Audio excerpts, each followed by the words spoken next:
Hello world, this is CS50 on Twitch. My name is Colton Ogden and I'm joined today by... I'm David Malan. Nice to see everyone again. For real this time. It's not just a pop in. I'm here the whole time. The whole time. Yeah, this is a very special appearance today. What are we talking about today? So we thought we'd introduce Render 50, which is a command line tool that CS50 uses internally and some of our high school teachers use as well to turn source code into PDFs. And what are some of the ways that you use this yourself? So over the years for CS50, especially for our undergrads and our extension school students here and off campus, we have typically given feedback, of course, on students' code when they submit it for grades and also for qualitative feedback. And years ago, back in my day, so this is like late 90s, the technology we used was paper.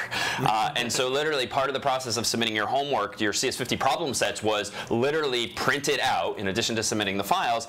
And we would use big ASCII art. You'd print out a big sheet of paper and like Malan would be printed in big M's and big A's and big L's all over the paper to make clear to your teaching fellow whose it is, and then he or she would write comments physically on the paper. Is this also the era of the paper with the holes on the sides of it? Yes, dot matrix. Actually, these were laser printers, but I think those were still for sure around. So that's obviously behind us now. And so over the years, we transitioned to other techniques where we would somehow generate PDFs out of students' code and then use things like Adobe Acrobat or Apple Preview or Bluebeam PDF Review was another tool we used for some time so that you could actually type the comments. And actually, we went through a phase, thanks to some friends at Microsoft a few years ago, where they kindly let all of our teaching fellows here on campus use they weren't called tablets yet. What were they even called? The like Palm Pilots? Like touch screens. Well, they were the first laptops with touch screens, but they don't think they were called tablets yet. I'm totally blanking now on the technology. I don't remember either. So you could draw on the screen, and this was marginally better because then you could like circle things and be like good or better could be this and so forth, and just handwrite it as well. And then most recently did we just write our own tool for generating the PDFs, because then we can get them just right, we can syntax highlight them, we can do it automatically, programmatically, and so thus was born Render 50, a tool that just makes it super easy to render PDFs out of code, and then also, unfortunately, to render files side by side in cases of academic dishonesty. If we suspect that a student has unduly copied someone else's work, it's often helpful for folks on campus to be able to see their code in the GitHub repo or something else side by side. So we use this same tool to do that, so you can just very easily, especially if you're less technical, look at the code on a PDF or a printout as opposed to like a diff or GitHub or something like that. Nice. And another use case that, well, for example, to illustrate, or we're using it today here. Ironically, yes. For notes. This is very meta. Not able to see it too well in the stream. This is my cheat sheet for today. I've used it in prior streams as well for code bases where I just want to have something to look at as a reference, or in case I forget how I wrote some function or something.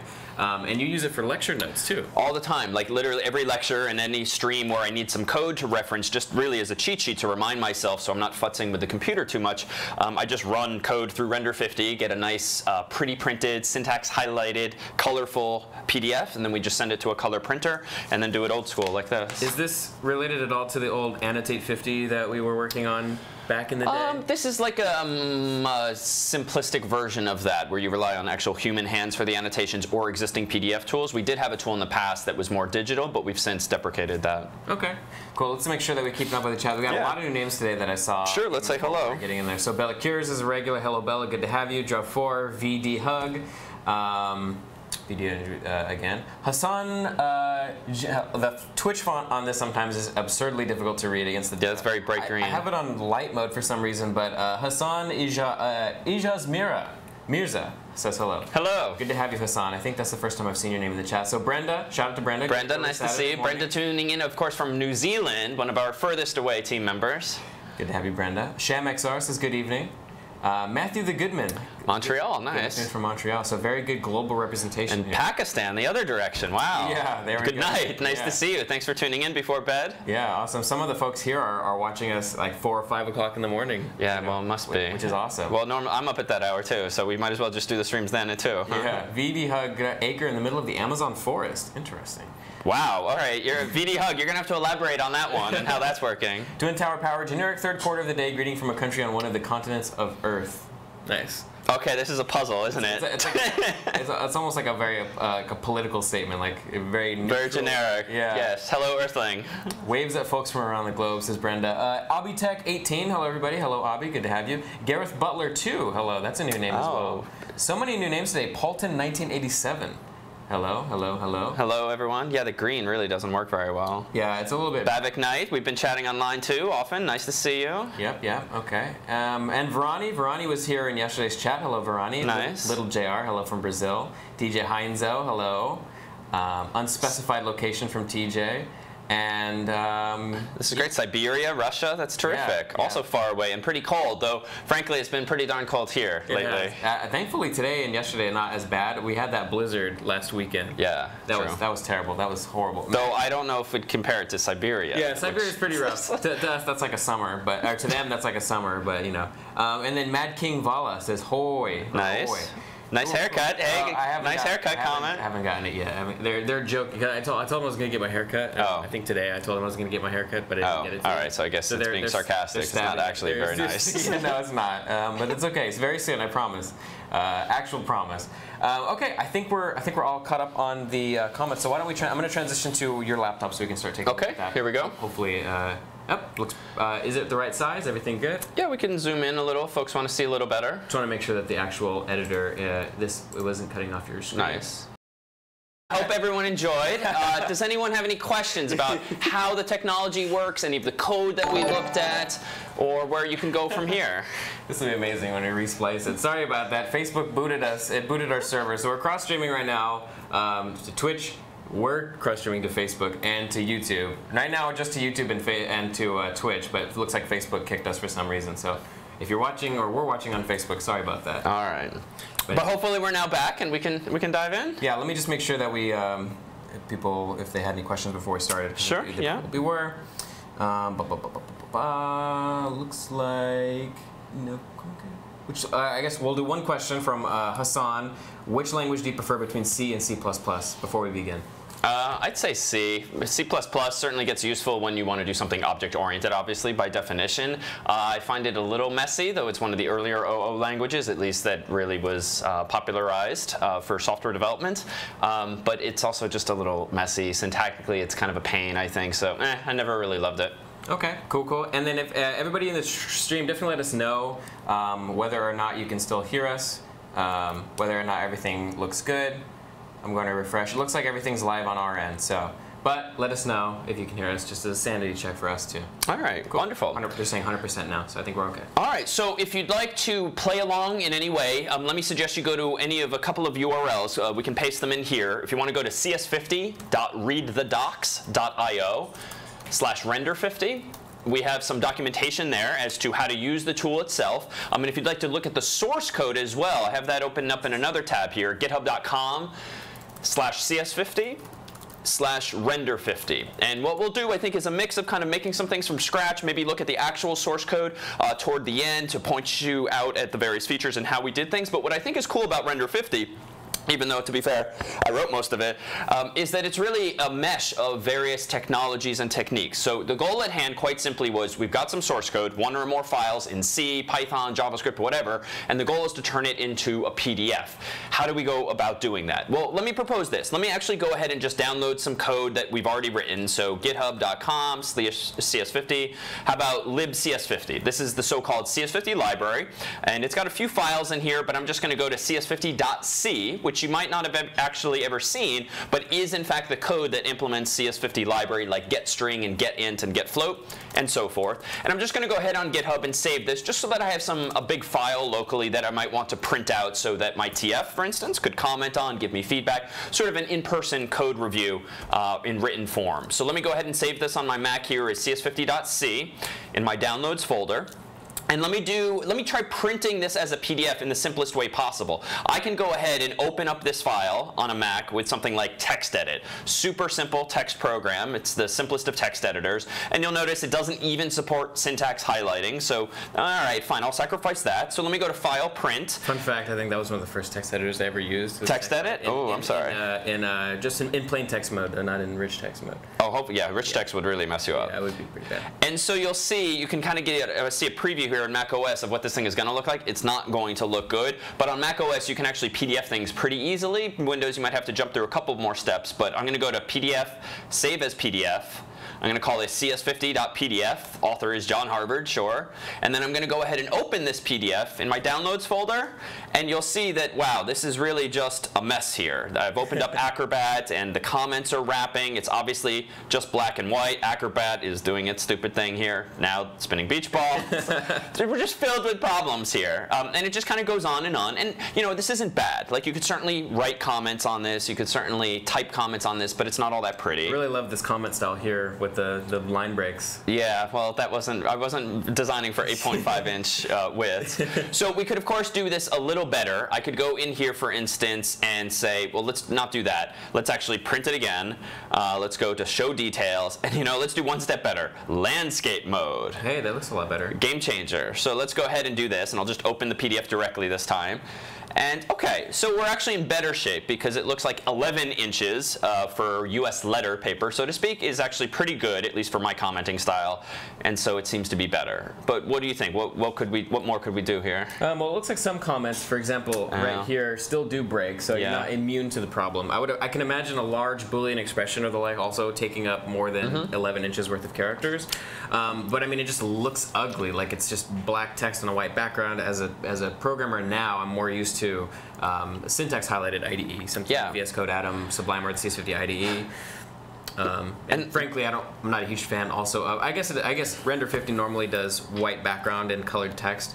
So, but it would be kind of impractical to do black background for printed. Yeah, that would probably be pretty expensive ink-wise. So, you know, you mentioned Atom, and there's VS Code, and there's Sublime and whatnot. So let's try that. Let me go ahead and open up my source file in a more powerful program like Atom, which is going to give me syntax highlighting, among other features.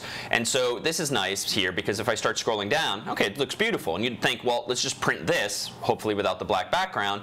So we can go up to File, no, we can't. So you can't even print from Atom. And this is probably true of many text editors, because why would you print your code? So to be fair, the use case in question is somewhat narrow. It's pretty academic. We want to print code. But honestly, I use Render 50 multiple times per week, and I do think teachers more generally, especially in high school, do find this methodology still pretty compelling. Yeah, I would imagine. I am pretty surprised, because I could definitely see it, especially now that computer science is pretty popular amongst like high school and colleges. Like, the fact that text editors don't include a print feature seems a little bit weird to me. Yeah, even for print to PDF, right? Because like printing to paper is pretty silly, and I only do this so that the computer doesn't fail on me when looking something up. Right. But you could imagine wanting to print to PDF, because then you can email the PDF, anyone can open it, you can type in it, you can write on it. It's pretty versatile. So it's pretty compelling final format. Okay, so this isn't working, so we could maybe screenshot the code, maybe screen full at a time, and start printing these screenshots as PDFs, but that's of course kind of insane. Yeah, that is. Those are just images then. It's going to be a huge amount of black. You can't highlight it if it's a ping and not actual PDF. So we quickly realized, like, we're going to have to write a bit of code to actually solve this problem. Cool, yeah. All right, so how do we do that? So we kind of adopted internally with CS50 Python as our language the past few years. For the better, thank goodness. Yeah, so we figured, all right, let's just start with that constraint. It doesn't have to be written in Python. We could use JavaScript or PHP or whatever. I mean, the original version of Render 50 was PHP, wasn't it? It was actually, yeah. We had the printer issue with the library we were using. Yeah, eventually broke, because yeah, the library we were using that converts from text to PDF was running into some weird errors. It had an unconventional PDF format issue, like it had like some bytes in the header or something were messed up with, and printers were expecting that, and so it wasn't printing. Yeah, literally, we could make the PDF, but we would go to print it and can't print it, which was literally the point of the program. So that was kind of hurting us. So yeah, we rewrote it in Python a bit ago, and so the first question was, well, how do you create PDFs in Python? And you, frankly, I think one of us probably just did PDFs in Python, and kind of started here. This is modern programming. Yeah, so anyone who's unfamiliar with the process. There we go. Automate the boring stuff with Python. I don't know if that existed at the time. So there's a lot of search results, a lot of reading PDFs, and long story short, we found our way to a few libraries, and one of them we settled on. So I'm going to go ahead and Google that one directly. It's called WeezyPrint.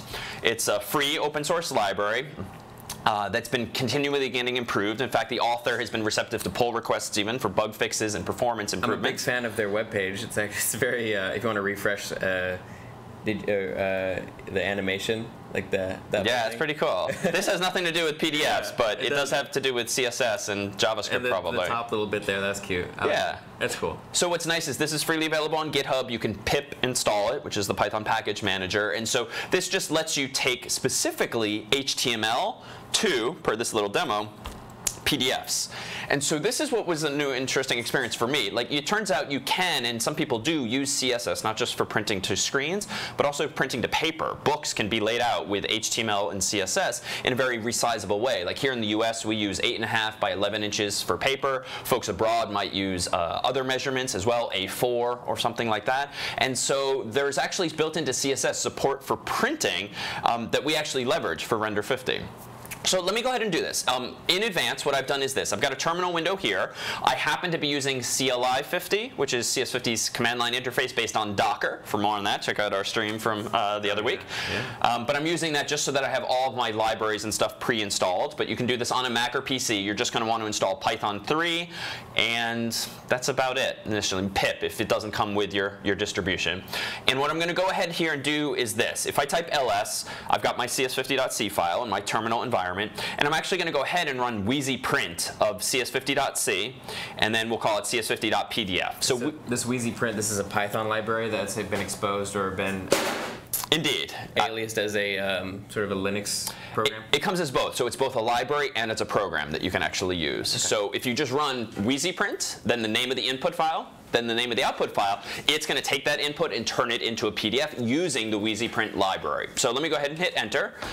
And we'll wait for a second, and there we go. We're back at the prompt. If I type ls, we'll see that we now have cs50.c and cs50.pdf. Let me go into my downloads folder there and choose cs50.pdf. And we'll see here, once this opens, lovely. No, it looks beautiful. Oh my goodness, it's actually worse. I'm so glad we downloaded that. Than before. So what do you think is going on here? That's a good question. Is it rendering it as just plain text? Yeah, pretty much. I mean, what's obviously missing? I mean, it's not. There's no new lines at all. No new lines. No yeah. syntax highlighting. Yeah, so does it need to be in a specific format, or does it need to have a style sheet that gets referenced, or? That's exactly right. So WeezyPrint is all about converting not text to PDF per se, but HTML and CSS to PDF. Right. Oh, that's right. That's right. Yeah. Right. Well, so this is kind of cool because even from CS50 or any prior background you all might have with web design, you know, it's pretty simple to make monospaced font in HTML. It's pretty easy to start colorizing things if you want. So we just have to figure out now, like, how to stitch these ideas together. Like, write HTML, add some CSS. Colorize the code just like Atom is for us, and then go ahead and turn it into a PDF. So essentially the first step, I guess, would be take someone's source code and make an HTML representation of that source code? Yeah, exactly. So, you know, honestly, one of the simplest ways we could do this is this. Let me go ahead and copy cs50.c and just literally call it cs50.html. Same file. Okay. And now let me go ahead and open this up in my text editor. I'll use Vim at the command line here, cs50.html, and you'll see, of course, just text. This is not HTML. Right. But it could be. Let me just go ahead here and add a HTML5 doc type, and then say, hey browser, here comes my HTML, and then hey browser, here comes the head of my page, and then hey browser, here comes the title, and we'll just say CS50 library, for instance. Close my title. Close my head. Hey browser, here comes the body of my page. And then I could do something like, hey browser, here comes some pre-formatted text, which typically is displayed in monospace font. I'm going to go ahead then and fast forward to the end of the file. And the syntax highlighting you're seeing now is from Vim. It's not HTML or anything, or CSS or anything like that. Down here, I'm going to go ahead and say, okay, well, that's it for my pre-tag. That's it for my body tag. And this is it for my HTML tag. Okay, just wrap everything in pre, make it monospaced, and then that's it. Yeah, so let's see what happens here. Let me go ahead and save this. And now let me go ahead and run WeezyPrint, which again is just a program. And as an aside, what I did earlier was pip install WeezyPrint in order to install that on my Mac or your Linux box or your Windows machine, so long as you have pip and Python installed. Okay, but here I want to go ahead and run WeezyPrint of cs50.html is the input now, not .c, and then output again cs50.pdf, so we'll blow over the other one. All right, it's taking a little longer this time, but there's more thinking, there's more structure there. Parsing the HTML, converting that into the PDF elements. Exactly, so kind of behaving like a browser would. Right. Let's go back into my PDF and click this and open it with preview, which gets rid of some of the menus that Acrobat earlier had. and okay. Like, we're in better shape. It's not beautiful, and we still have some line wrap issues. Yeah, it looks like it does, I guess it would be overflow, what CSS attribute would that be, where it just keeps going, wrap none? This is, wrap? No, this would be overflow none. You just chop it off. Yeah, that's what's happening by default here. But of course, there are some bugs. Come back to that in a second. Oh, because yeah, it's thinking that those are HTML elements. Because in C, when you do an include, you need to use the angle brackets. Exactly. So it's thinking that's a tag, but it's an invalid tag, and so it doesn't know how to parse it. So this, of course, would be a nightmare if, like, we, the programmers or the teaching fellows, needed to go in and like change their code. So let's try to fix this. Let me go in here, and let me go into CS50.html, and I could, for instance, when we get to these includes, do something like, well, let's go ahead and change all instances of hash include space open bracket to the same thing, but do, let's see, that's a less than, so ampersand LT semicolon, and then do this globally, enter. Okay, so now I actually screwed that up because in Vim, I think ampersand has special meaning, so let's undo that. Let's try again. Let's go ahead and replace that with ampersand LT semicolon globally, and I think I probably have to escape this. I'm not sure offhand, so we'll try. Yeah, okay. Nice. So maybe now the same thing for the greater than in this case too, that with that escape character. Yeah, so let's do that. So let's save that. Oops, sorry, let's substitute now, say .h, so literal dot instead of a wildcard, h, angle bracket, and then change this now to a .h, and then ampersand greater than semicolon globally, but let's escape that again. Cross your fingers, because I rarely do this. Okay, I think that's better. For more, see the regular expression stream that you did. Yes, also, look at this. We're coming full circle with everything. So many reasons to tune in. I want to shout out also Matthew the Goodman, M. Shabana. Nice, some new followers. Nice to see you all. Draco Xeon, yeah, okay, bro. Julera 2K15 and Nab Slack. Thank you very much for the follow. Nice. Nice, and we'll take a couple questions in just a moment too. Let's go ahead and save this and just demo. So saving the file. Let's go now back to my prompt where I'm going to run WeezyPrint of CS50.html, output CS50.pdf, enter. It's taking a second too. All right, now I'm going to go ahead and reopen that in preview on Mac OS, but you could use Acrobat or whatever on Windows. And scrolling down, crossing my fingers, okay, so better. Nice, okay. But this, of course, is going to be super annoying to the TFs to have to manually change their code. But, you know, honestly, we can probably do that with code, like with Python. Yeah, I can see it being troublesome for Boolean expressions where you're trying to compare less than or greater than. I mean, if you were doing it in the context of a Boolean expression that did a less than and then a greater than check, that's absolutely. We haven't caught those. I was very specifically just fixing a few of these. And that would be hard to, I think, maybe necessarily fix. I guess you could. Well, that would be kind of tough because people with different spacing conventions, in the context of different letters, different numbers, I think that could be very difficult. No, you pretty much want to do a global replace of all HTML entities that might otherwise be confused as actual HTML. Yeah. Should we take a couple questions? Yeah, we had a couple, actually, very few questions, but a few comments. So Sam Code says, hi, David. Hi, Sam Code. The classic H-A-I. Hello from David Code. They were saying that, Verani was saying that this is, I think, spaghetti code in a nutshell when you were writing up the HTML page with the HTML. Yeah, pretty messy. And actually, there was one up above. Did we give the URL of the CS50 library here? Down here? CS50 library. So Hassan asked for that. Oh, did we? The CS50 library. So that's github.com/CS50. Can't type. /lib CS50. That's the C library that we're just using for demonstration's sake. That has nothing to do with render 50 per se. What's the topic? I am on Limbo, says Rabin. So Rabin, we're talking about render 50 today. So Python application we used to basically print source code to PDF, which is a surprisingly difficult thing to get with most modern text editors. Yep, and Brenda and Bavik Knight kindly elaborated on that too. Yeah, render 50. So I think we're in a good place now. All right. All right, so we could do better than this, but we at least now have a tool, WeezyPrint, that can clearly take code, or more specifically HTML, to the final output. So, you know, what comes next? So why don't we start to clean up like the formatting here and the page size and get just a basic PDF right, and then we'll come to syntax highlighting. So would that be, okay, so I guess maybe one of the first things would that be like a CSS style sheet, like you said, this HTML needs the styling. Would we fix these comments with something like overflow wrap? Yeah, we could, indeed. Let me actually pull up my cheat sheet so I don't forget some of the details. Sure. It's a surprisingly large application. Yeah, render 50 in the end is currently 515 lines, but we're not going to go through all of those today. Let me just actually find the lines I care about here. That'd be a super stream. That'd be like a a whole weekend's worth of line-by-line analysis. Indeed. So what I'm going to go here is show a very simplified version of some of the CSS we use in Render 50 now to start solving these problems. And to be clear, the problems I claim are, this is still messy, even though it's better. I'm chopping off some of the code on the right. It's portrait mode, which means there's like no room anywhere for any comments like you might have with landscape mode, right, whether letter or A4. So let's see if we can clean that up. Let me go ahead and go back to my HTML page for now. Again, I'm doing things manually just to demonstrate how to do this. Then we'll consider how to automate all of this with code. And I'm going to go up here and, of course, say, well, in my head of my web page, I can also have some style tags. Vim's being a little uncooperative, so let me go ahead and re-indent that. So that's cool. It'll actually look at the style within the HTML. You don't need an external style sheet to get it to work, just like a web browser. You could just do it all self-contained. And this is nice because it's really easy for us in code, ultimately, to just generate a temporary HTML file with CSS and code in it, render it, and then throw it away. This is cool. Yeah, I like it. So, all right, so what do we want to go about doing here? Well, let's go ahead and fix, like, how about the size of the paper? Sure. So it turns out that there's some special directives in CSS that apply not to web pages, but literally to printouts. And you can literally start your CSS by saying page, at page. And in here are all of the properties that are somehow going to relate to the whole page when printed out. So I'm going to go ahead and do a couple of things here. Let me go ahead and say a margin. Like in the US, it's pretty common to have like 0.5 inches for margins. And even though in web design you typically wouldn't use inches or points, that's generally for the print world, well, that's our goal, PDFs and printing, so I'm going to use inches here. But you in your country could use whatever is conventional there as well.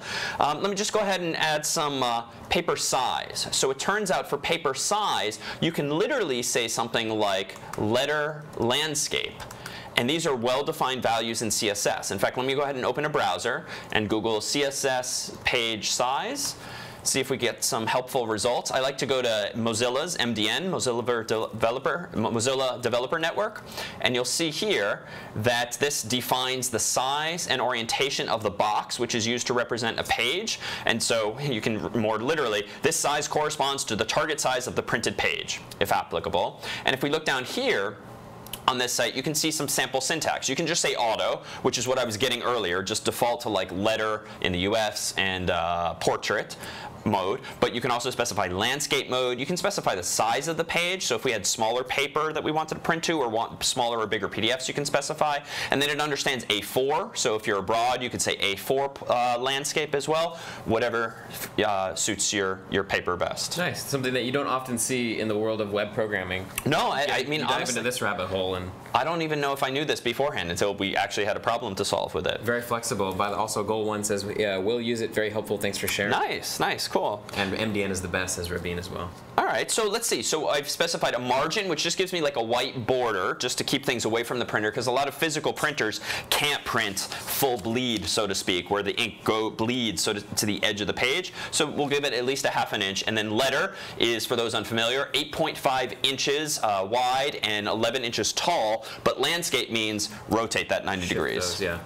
Okay, so let's see if we've gotten a little farther. Let me save this, and let me go ahead and rerun WeezyPrint CS50.html, CS50.pdf.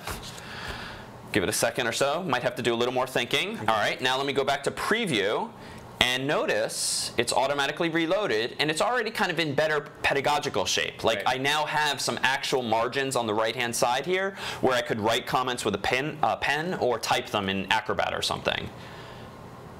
And what do you think so far? It looks good. It looks a lot better. I mean, it still needs a lot of colorization. I think is a huge part of it. And what do you? You're not going to like this. We do still have the wrapping issue. Earlier we didn't see it, but we can see it here for this particularly long line. Yeah, I'm not liking that. It's still a problem. So let's go in there, and let me go in here and say now in CS50.html. Let's say not inside the page because that's paper specific. Now this is more of an HTML thing because I have certain tags in there, like my pre tag, that I want to wrap around. So I'm going to go ahead and say pre specifically, which is just a standard CSS selector. And then inside here, and pre in this case, this is our entire source code. Whole source code. Yeah. Whole source code. I'm already getting for free the monospace font, but I could change it here using this. Font size, let me go ahead and be specific. Say something like font size, I think I like 10 point for printouts we decided just by trial and error it looks pretty good and is pretty readable. Let me go ahead then and say, and this is to your point earlier, overflow wrap, I'm going to say break word. Okay. So this is going to help break the code, especially if you have a long string that's not really English or any other language. You need to help the computer know where it's allowed to just splice it. So this is different than overflow : wrap. This overflow, yes. So this is a little different, specifically for this kind of problem. And then I'm going to specify white space pre-wrap. So by default, here's how you should handle white space. Should be unnecessary because we're already in a pre, but in Render 50, we actually use divs and some other tags too, so this helps with that problem as well. All right, so let's go ahead and save this and cross my fingers and hope that this actually works. Let me go ahead and rerun this, and I'm going to stop typing the same commands. If you're unfamiliar in Linux or Mac OS or the Bash subsystem in Windows, you can do bang or exclamation point, and then like the last few letters of a command you typed, even just bang W, and that's going to rerun the previous command that matches if you just hit enter. That's cool. This time it looked like it was faster. A little bit for some reason. Yeah, it might just, I think it's probably coincidence, to be honest. Or my Mac had a few spare cycles there. Maybe. All right, so let's go back into there. You'll see it's a little smaller because I changed the font size to be 10 point.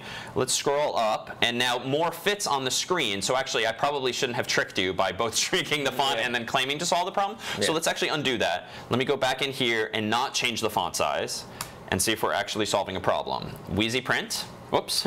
So bang WA, command not found, because I mistyped that. Bang WE for WeezyPrint does match. Okay. This time looks like it was slower, so maybe I'm not sure. So let's see here. And now let's scroll a little, see if we can find that line. Okay. Oh, it did. Okay, nice. So now it's wrapped. It's ugly, but you know, if you're printing to paper, you gotta accept either cut it off or wrap it forcibly. Certain drawbacks. Yeah. Any questions come in? One Pollux is just making fun of you for not using fish shell, which is just another shell. Oh, we use bash for everything for CS50, but you can use whatever you'd like. Yeah, there's a lot of, so these are private comments with when they do this, which means they don't want to show up on the stream. Okay. So you'll see okay, so we won't read those verbally. Yeah, we don't read those verbally. Otherwise, I think we're all caught up. All right, cool. That's good. So I feel like what we're lacking, so we now have landscape mode. We can shrink the font, which just makes it a little more pleasant for the teaching fellows, but we're lacking in syntax highlighting, which means it's just a little annoying to look at, and it's worse than, of course, a text editor. So let's bring that back. How do we do that? We probably don't do it manually because I feel like that would be terrible. But we have to write a grammar to do that, I imagine, and it would be a bit complicated. But I'm sure there's probably a library that lets us do that. We could. Let me try this. Let me do this. Just for the sake of demonstration, let me go into the file, scroll down to like CS50 library, and what if I were to do this? Span, style, color, red, close quote, close bracket, and then close the span here. Because recall that this is just HTML now, even though it still looks like code because it's in my pre-tag. Let me save that, and let me go ahead and rerun WeezyPrint, which we can do with our bang trick now. Second to do that. And so here's like kind of a germ of an idea. Yeah, no, I would imagine that would be how ultimately it would have to happen, but us doing that ourselves would be nightmarish, I feel like. That's fair to say, yeah. And so there's a bunch of ways to do this, and you allude to the most robust. Like any programming language has what's called a grammar, which is a very formal specification for what the, not even what the functions are or what the arguments are, but rather what the structure of any expression has to be. If you take a CS theory course, you can actually see kind of cool techniques for defining these things. But in a nutshell, every language has a grammar, and one of the tools you can use to parse languages according to a grammar is this free library called Antler, which we've actually used a little bit in the past. We use this for some of our more recent projects ever. I'm not too familiar with them, but some of the teaching staff have definitely mentioned it. Yeah, it's very robust. It's another tool for language recognition, and it's got support for lots of different languages. In fact, I'll try to pull them up in just a moment. The catch is it's very computationally expensive. That was another thing that one of our teaching staff was mentioning. In fact, I think we started using it and then dropped it in favor of another technique that Render 50 coincidentally uses, well, not coincidentally, uses as well, because this does it 100% correctly and robustly. The problem is when your code gets bigger and bigger and bigger, it just gets harder and harder and more time consuming to parse. And what's the technique that we use instead of Antler? So we use regular expressions, okay, which are not as robust. Oh, for check 50, the checks. For Render 50. Oh, for Render 50, okay. But it gets the job done in almost every case, and so it's the performance boost we get on the order of seconds, if not minutes, is certainly super compelling. Okay. But just if folks are curious, because this is a handy library in case you want to do something formal with grammar sometime, let me go to the GitHub link here, browse source tree, and then if I recall here, let's see if the grammars are built in here. I'm trying to remember where they are. Scripts, runtime, let's look in here. Yeah, maybe CPP. No, these are not them. Let me see if I can find them. The grammars, grammar, additional grammars. Here we go. This repository. There we go. That's funny. This repository. Okay, so here are all of the languages that people have written grammars for. Let's go to C right here. And I think it's in this G4 file, is it? And that's just comments. Yeah, so this is the syntax that they adopted for defining a grammar for C. Won't get into the weeds of this because it's crazy long, but that's why it's expensive computationally to actually parse this. But you'll see, like, a block comment is something that starts with /*, ends with */, and then has 0 or more characters in between, or you can just skip this block altogether. It's like a compilation of simple regex pieces. Sort of, yeah, exactly. That's so, cool. But that's Antler. We don't use it, but it's one way. You could think about, well, gee, how do I go about figuring out what should be red, what should be blue? I mean, how does Atom do it? How does Sublime do it? They all do something like this. So. Rabin was asking, is Antler used for compiler design as well? I think so, because you can use it to parse any language into an AST, abstract syntax tree, like literally a tree structure that represents it. And what all a compiler really does is transform a tree in one language to a tree in another using different symbols. Should have a stream on that at some point. Yeah, you gotta get someone more qualified though for that one. So what we actually use, spoiler, is Pigments. Pigments is a very popular Python library for syntax highlighting. It's at pigments.org if you'd like to play along. And you'll see that it, like WeezyPrint, can be installed very easily with pip install Pigments. Honestly, it's a little overwhelming, the documentation. Like, it's such a rich library that there's a lot to wrap your mind around. It took me some Googling and some reading to figure it out. But we can at least try it out first. Let's do this. So, that's cool. They have a little built-in. Yeah, let me go ahead and open this file. So cat is a handy tool if you just want to dump the contents of a file, concatenate them onto the screen. So I'm going to go ahead and highlight all of the code from libcs50 onto my clipboard. Bella kindly plugged pigments.org for us. Nice, thank you, Bella. Let's go ahead and paste here. Code description, CS50 library, I'll call it, just because they're asking me. And then the language, you can see here, there's some mention of Antler, so they apparently might use this underneath the hood, or the syntax maybe. I've not looked closely. But I know it's C, so I'll choose C. But you'll see, oh, there's some NSFW languages on the list, folks, but we'll just move on. I'll choose the language of C. Them, so we'll leave it to the reader at home to zoom in on there. And let's go ahead and click Highlight.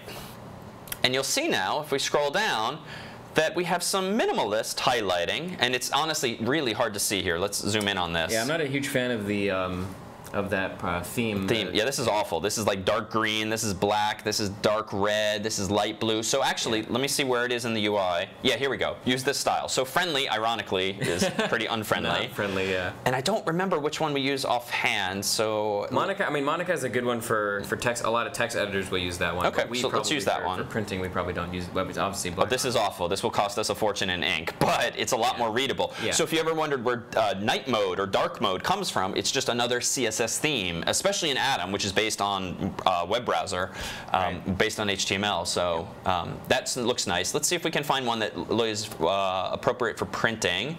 Maybe Xcode from macOS. They have. Oh yeah, that's true. They have a pretty good light theme. All right, so a little bit. It's a little subtle, not loving it. But long story short, you can play with the themes. You can come up with your custom theme. And I think what we actually do is we downloaded our own theme that mimics GitHub just because it's popular and familiar to look at. Let's look at one more. You want to pick one here? Let's do Fruity, very bottom. Fruity at the bottom. Hopefully that's nice and colorful. It is, but going to cost us a fortune. That is an awful red and pink. Yeah. You know, it's funny though. I've done this before for Render 50, going through all the themes. Like, they're all awful. hell? Yeah, it's hard to find a good, like VS Codes is nice. I have it on, I mean, I could pull it up on mine, but the stream wouldn't be able to see it. But a lot of the main text editors like Atom, VS Code, Sublime, they have pretty good native. Yeah, no, I know, and I don't know why the libraries that are out there just have awful code, awful syntax. I don't know, yeah, I can't imagine coding something like this. I feel like I would lose my vision. Yeah, so, but long story short, we can do this, but we can do this programmatically now with some code. So should we try to weave this in somehow? Yeah, let's do that. Let's integrate Pigments. All right, so let's. Is it Pigments or Pigments? I think. It's probably Pigments, even though it's Python. So imagine, yeah. Since Pigments is an actual word for in color. So oh, Bavik was saying Vibrant Ink is a good one, or Material. Oh yeah, you want to try that? Deep Ocean. Vibrant Ink. It might not be. Oh, but it's not supported by this one at least. Deep Ocean is that Deep one? Ocean. And why are they not sorted? I mean, honestly. Random sort, yeah. Okay, so in any case, don't let this discourage you. Pigments can really is the powerful part of Pigments is that it can do the syntax highlighting. The colors is just an aesthetic CSS detail. One Pollock's asking, what about formatting the code, adding prettier format on save? And I think that's what we're essentially getting to is the syntax highlighting aspect. But only syntax highlighting. Render 50 is not going to fix your style. It's not going to do like style 50 and tell you what's wrong. It's not going to change indentation. It's just going to print your code but syntax highlighting. Do we have a tool that actually does manually change the code, or just Render 50 only, or Style 50 only prescribe the changes that you need to make? Just the latter, and that's deliberate because we didn't want students to get into the habit lazily of just, you know, fix my code for me, fix my code for me. The whole point is to get muscle memory for doing it yourself. Right. Makes sense. So, but there is a tool underneath the hood of Style 50 called A-Style. It's an older program that's great for C. We use different tools for different languages that actually could do that for you if you wanted. That's pretty cool. All right, so let's see if we can't start to stylize things a little bit better. So I'm going to go in now. It's time to, I think, write a Python program here so that we're actually doing this programmatically and stop doing this manually. So let's go ahead and do this. Let me go ahead and save that last version. Let's go ahead and write a program called render50.py, for instance. And let's go ahead and start to do this as follows. Import argv, or no, rather sys, so that I have access to argv. And then let's just do something simple like this. Let's call it input is going to be sys.argv bracket 1. And then my output file is going to be sys.argv bracket 2, for instance. And then just as a sanity check, let's go ahead and say up here, if length of sys.argv does not equal 3, I believe, let's go ahead and sys.exit, saying usage is Python render50.py of your input and your output file, like this. So what I do when programming, honestly, even something like this, because frankly it's been a few months since I wrote Python, I'm going to go ahead and save the file, and I'm just going to run it. Let's see if I screwed up already. And indeed I didn't, it would seem, because it's detecting this. Let's say my input's going to be foo. Okay, still not cooperating, but that's to be expected. Bar.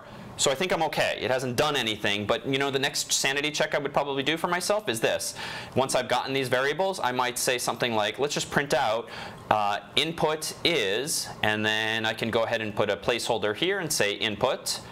And then I can do another one that says output is. We do something very similar to this in a lot of the game streams too. Yeah, like baby steps, if you will. Sanity checking variables, yeah. And let's format those strings so that Python 3.6 knows what to do, or higher.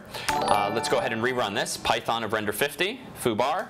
Okay, so like correct, like 5 out of 5 for correctness, even though it doesn't do anything useful. But honestly, to this day, this is how I start writing code. Because if you just start blindly writing lots of code, you then waste more of your time debugging than coding. Yeah, scaffolding is kind of like test-driven development too. Yeah, no, I mean absolutely. I could actually write tests now that pass in foo and bar and make sure that foo and bar are printed, for instance. We have a couple people making some comments. So remote says hello. Hello remote. Or hello R3 mote. R3 mote. And then we have not sure of course says I see Vim I follow. So you got to follow where things. Okay, we'll just start. This is CS50's Vim stream. All the things you can do with Vim. Yeah, not sure of course and remote. Thank you very much for following. Appreciate it. Okay, cool. All right, so let's see if we can't now automate what we were in code, what we were doing with WeezyPrint, then add some syntax highlighting, and then we're pretty close to having render 50. Actual application, yeah. Even though the actual one took 500 lines and a lot of weeks or days. Okay, so let's go back into my code. Whoops, that's my other file. Let's do vim of CS50 of render50. CS50.py, get rid of these test lines, and now let's go ahead and actually do something interesting here. So I want to actually use WeezyPrint to take as input that file, and I want to go ahead and output that file as well. So we're going to have to like read in the file. So how in Python would you read in the text of a file? With open, using a context manager. So with open, name of the file. With open and open input. Yep. And read. As F or file. Okay. And then that way it'll close automatically when you're done with it. You don't have to manually close the file. And then whatever work you need to do on this, if you're going to read the lines or read it as text, you could say file.read or file.readLines. Okay, so let's do it. Lines gets file.read, and just read the whole thing in. Yep. And then honestly, just as a sanity check here, let's just print out the lines. So if I run this program now, hopefully I'll see the entire contents of my input, if we did this right. As one string in this case, Yeah, so let's do this. And Python of render50.py, that's my usage. My input is going to be CS50.c, so I'm not using that intermediate HTML file anymore. And eventually I want my output to be CS50.pdf, even though I'm not going to get there yet. Enter. Okay. Well, seems to work. So we're baby steps, and we're one step closer to having the program. So that's good. So now we somehow need to tell WeezyPrint to actually turn this string into a PDF, but we also want to wrap it with some HTML. So there's a bunch of ways we could do this, but just for the sake of simplicity, let's go ahead and just start this. So let's go ahead and say the HTML that I actually want is going to be literally a doc type. And then let me go ahead and concatenate onto that. For instance, actually, let's give myself a new line. You can also use triple quoted string to. Yep, we could do that. If you wanted to do that. Yeah, let's just show it this way, and then we can eventually we're going to clean it up because you're not going to want all this concatenation in your file, but it's perhaps the simplest way to show it also line by line. Okay, gotcha. So let's, hey browser, here comes my HTML tag. Hey browser, here comes my head tag. And new line, just for good measure, even though strictly speaking we don't need these last two new lines. HTML plus equals, now let me give me, honestly I don't need the title because I'm making a PDF, so I'm going to leave that alone. I am going to give myself a style tag here. And I'm going to go ahead and close that tag, even though we won't put anything in it yet. And I'm going to go ahead and close the head tag now, even though there's nothing in it. And I'm going to go ahead and start now a body tag. And now I'm going to go ahead and concatenate on the lines. Okay. Then I'm going to go ahead and concatenate on close body and a new line. And then, whoops, I'm using C. Then, though incorrectly. And then let's go ahead and concatenate one last thing, HTML, and just to be nitpicky, a new line. So this is unenclosed with a pre too. So this isn't even going to be monospace. This is just literally the text of your. Indeed, this is like version 1 where we started without the pre tag, I think. Gotcha. So, or even with now even without that tag. So let's just do a sanity check now. Let's actually print out the HTML that I've just dynamically constructed. Save that. Python of render50.py, passing in CS50.c, outputting CS50.pdf. Let me clear my screen. So here we go. Run. All right, so it's almost the same, but sure enough, there are those tags. I didn't bother indenting them, but it doesn't matter for HTML. And if we scroll up, up, up, up, up, keep going. This is all my C code, C code, C code, C code. There, C code comments. There we go. Nice. There's all that starter. Very poorly HTML. formatted, by the way. Yeah, but honestly, it really doesn't matter in this context because a human and a browser even are never going to see it. It's all going through the library. See this HTML. So let's go back here and let's add the pre tag, like you alluded, so that we're ready for that. So plus equals quote it pre. \n, and then let's close that over here. And as Colton said, we don't need all of these lines of plus equals. We could use a triple quoted string and just do it manually. But honestly, once we really get clean here, we're probably going to want to use a templating library maybe. Or honestly, in Render50, what I do is I just have long single lines of HTML because it really is just throwaway stuff that I'm generating quickly, and I didn't want to over-engineer it by having a whole template for honestly what's a pretty small file. Yeah. Okay, so let's go ahead now and run this. Oh, right, let's still print the HTML. Let's run this one last time, and I'm just going to copy my command from before. And now we have a dynamically generated HTML file, but using code, not using Vim and manually editing the C file. Yeah. So we've already made progress, even though we're reinventing a wheel here. What comes after CS50 and can foreigners participate? Really good question. We can paste a few URLs here, actually, and field this. CS50 has a few follow-on courses now, one taught by Colton. So if you want to go to edx.org/CS50, you'll see in there, and then CS50. That has all of them, actually. Oh, actually, Brenda posted it there. So let's see what Colton just posted. Nice. I posted the.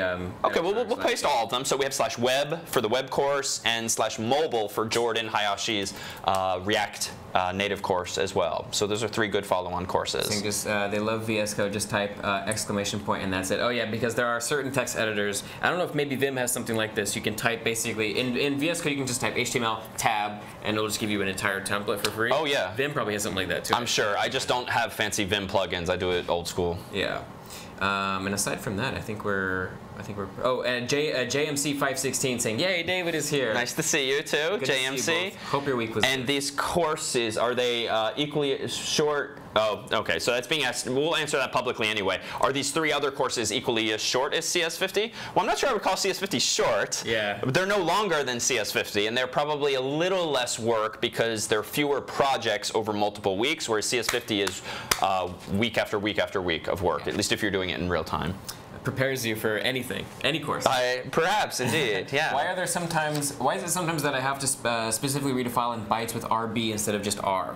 Yeah, so RB specifies binary file instead of ASCII, and this has to do with encoding issues because if you have actual text in a file and you want Python to be able to distinguish ASCII characters from longer Unicode characters and different encodings, you have to help the computer do that. If you just tell it binary, it doesn't know if this byte or these bytes is a character or binary data. And so long story short, when it is truly just binary data, 0s and 1s, you tell that to Python so that it doesn't try interpreting the characters as letters or symbols on a keyboard. If you read like an executable file. Executable file, a forensic file, image file, video file, anything that's not text. Anything that's not encoded, I guess, as text, yeah. And there's a binding in VS Code for the templatization, etc. And a key binding to auto format in Vim, actually. Yeah, Vim keystrokes can be used in lots of different editors here. All right, so shall we go ahead and start to use WeezyPrint programmatically? Then we'll figure out how to get Pigments in there. And then I think we can kind of look at it all together in Render 50 itself. Sounds good. All right, so with WeezyPrint, let's see if actually we can give folks a good starting point, because honestly, it's been so long, I don't even remember without looking at my code. I'm going to go back to wheezyprint.org, which is this website for this free library that we use. It is both a command in Linux and Mac OS and Windows that you can use to generate PDFs, but it's also a library, and that's the part I want to remember now. So I'm going to go to documentation up at the top here. And the author is really into their animations here. It's a nice looking website. I do like it. It's very pretty. I just really want to get to the good stuff. Beautiful examples, source files. So here's how you install it. And I think we mentioned this earlier. Pip install WeezyPrint. Pretty straightforward. Oh, and as an aside, you can use it to print web pages too. Oh, that's cool. It'll actually use like wget or underneath a curl under the hood. Or I guess curl would be wget probably, right? Well, the equivalent. It'll grab all the source code and then render it for you, which is pretty cool. If you wanted like make a sort of a PDF screenshot of a web page at a command line. So let's go to, let's see, installation guide. The one catch with WeezyPrint is that it does have a bunch of dependencies, and so let me defer to the documentation as to what those are. Frankly, this is one of the reasons why I tend to run it in CLI50, because our own command line environment has all this stuff packaged up for you. However, Render 50 does pull these things in as needed as dependencies, but here's where you might run into some hiccups, especially on like Windows, I think especially, and maybe even Mac OS, where there's just not as rich of an ecosystem for some of these libraries. Whipstreak23 Nate says, I'm here, sorry I was late. Hey David, what is sorry, but what is Render 50 in a nutshell? Okay, Brenda's pasted the URL there. Just a command line tool for creating PDFs out of source code in a very pretty and useful way. Definitely check out the earlier part of the VOD too if you want to see our scaffolding from nothing to here. Indeed. All right, so let's see if we can go to the API here. And here's where I spent a bunch of my time trying to figure out what functions are available in WeezyPrint. And so if you read through the API page on their documentation, you'll see how to use the command line API. But if we scroll down to Python API, you can actually see where the actual functions are here too. So let's try to start integrating this into our code. I'm going to go back to my render50.py. And at the top, I'm going to have another import here. I'm going to go ahead and say from WeezyPrint import CSS and HTML, both of which are classes that come with WeezyPrint. I'm going to skip some error checking here because I think that's sufficient to get us started here. And let's go ahead now and actually use WeezyPrint to create a PDF dynamically out of this code. So here, let me just scroll down to where we do this in Render 50, and let me pull up the corresponding documentation. I think if we go back a bit, let's see if we have a simple example here. Documentation, oh, that's where we were. Documentation, design, full documentation. Do I want to go to samples? Let's just see the samples and see if they give us some sample Python code. Nope, these are just sample HTML files and the resulting PDFs, which are pretty nice. So I'm indeed going to go back to documentation and go to read the docs. Not ours, but theirs. And let's see, if I scroll here, here we go. Tutorial is a Python library. That's what I want. So this is exactly where I just started. So from WeezyPrint import HTML. And you'll see that it can be as simple as this. Calling the HTML class, the constructor, passing in the URL, which isn't what we want, but this is one usage, and then just calling a write PDF method inside of it. So it looks like it takes either URL or a file, so it can't take, in this case, necessarily a block of string data? Not just yet. It can, but that's not what they're actually doing here. So let's see. What we want to do here is this is opening a file, and that's the same as actually using a named parameter. Okay. Same as using a URL here. And here we're just doing standard in, but now it's getting interesting. If you have a byte string or Unicode string already in memory, you can pass that in, but the argument has to be named. Okay. So using literally string, you can pass in, and this is great because this is what you and I have been making. We can pass in our raw HTML. Nice, I like it. All right, so let's go ahead and pull all this together. Down here, I'm going to go ahead and not print that out anymore. I'm instead going to go ahead and call this like my document. And I'm going to go ahead and instantiate this HTML class. And I'm going to pass in a string of HTML, which is exactly what I constructed. And then we just have to figure out how we take now this object that we have in memory and actually convert it to a PDF. And you'll see here that write PDF will do that for us. Okay. So let's go ahead and use that. And let's see, write PDF takes a couple of arguments. One is the file name. One is optionally the CSS that we want to use, but we won't even bother with any CSS. So let's just try that. And it looks like it's implying you can use multiple style sheets too. Yeah, a whole list of them, which is nice. So which is consistent with like having multiple CSS files. All right, so let's go ahead and do that. So let's call now document.writePDF. I want to make the file name be ultimately CS50.pdf, but remember that we took that as an argument. So we can just say write PDF output, and then let's go ahead and say done, and see if we're actually done with this. All right, let's go ahead and save this. I'm going to clear my screen, and I'm going to go ahead and run Python of render 50, CS50.c, CS50.pdf. Cross my fingers, as I always do when coding. It's taking a moment, Maybe it's done. We shall see. Let's go into preview. And OK. Nice. Now, it's ugly. Back to where we were, but we've reduced our workload by a tremendous amount. Yeah, by writing code for like half an hour, but yeah. Yeah, it's all automated now, which is nice. Right, but we've reintroduced those same problems. So we need some CSS. We want to like just rotate this thing 90 degrees, and notice that other problem's back, which is here. We're not escaping to certain tags, yeah. Yeah, so let's fix the tags thing first, because this feels like it should be pretty easy. How do I go about doing this in Python? Do you know? Getting rid of the tag, or are you going to approach it from the regular expressions point of view? Well, ideally, but we want to use ideally a library to do this. Right, so like use re, yeah, in this case. Oh, well, not even. We don't have to do it. Escaping HTML. Yeah. Okay, sorry. I thought you meant the same way we did algorithmically before. Yeah. No, there's a few ways we can do this, for instance. So this library will apparently escape code for us. And I'm trying to remember what we do in render 50. Let me just do a quick check, because it'd be nice to be consistent. Whipstreak was saying, finally, an example of HTML in Python. Very excited. Is there a reason, says M. Kloppenberg, for importing the libraries in a try in render 50 instead of doing this on top? In a like a try. Oh, are you looking at, is Babak Knight looking at the actual? Yeah, and Kloppenberg's referring to I think the actual final distro. Yes, because we wanted to, in the actual render 50 source code, which we'll look at in a bit, we actually try to import some libraries because we want to detect in a user-friendly way if the user has forgotten to install some of the dependencies, and we can do that best by trying to import and then responding in a useful way if the human has forgotten. Makes sense. Is there something for Bash, like what we did in Dockerfile file for Docker, write a file, and it downloads every dependency that's needed. Brian showed something like that for Heroku in one of the recent streams. Indeed. Skipping ahead a bit, but we'll come back to this, but let me pluck that off now. Yes, in Render 50 itself, in the actual distribution, which we'll look at in just a bit, there's a setup.py file, which is a standard Python packaging file, and you can specify literally this. What does this installation require? And you'll see a list of all of the libraries, the dependencies that we want Python to pull in for you. This is similar in spirit to requirements.txt, which pip uses as well. So yes, this is going to all be automated. Something like node modules too, and then like a node environment even. Like it's a pretty common, pretty common paradigm. Exactly. And let me just search for one more thing because I want to be consistent, but we don't necessarily have to be. I'm just flipping through the source code here for. Do you want to take a look at any comments that are still coming in? I think we've plucked off all of the current questions. So I think we're caught up here. All right. So I'm going to go ahead here and what do we want to do? Join. Okay, well let's just do this another way, or even if it's not quite consistent. String literal, here we go. Our old friend Stack Overflow. CGI escape, it looks like we can use. So let's see if this is good enough. But this is not, I think, what I use in Render 50. We do it a little more robustly. But let's go ahead and try this.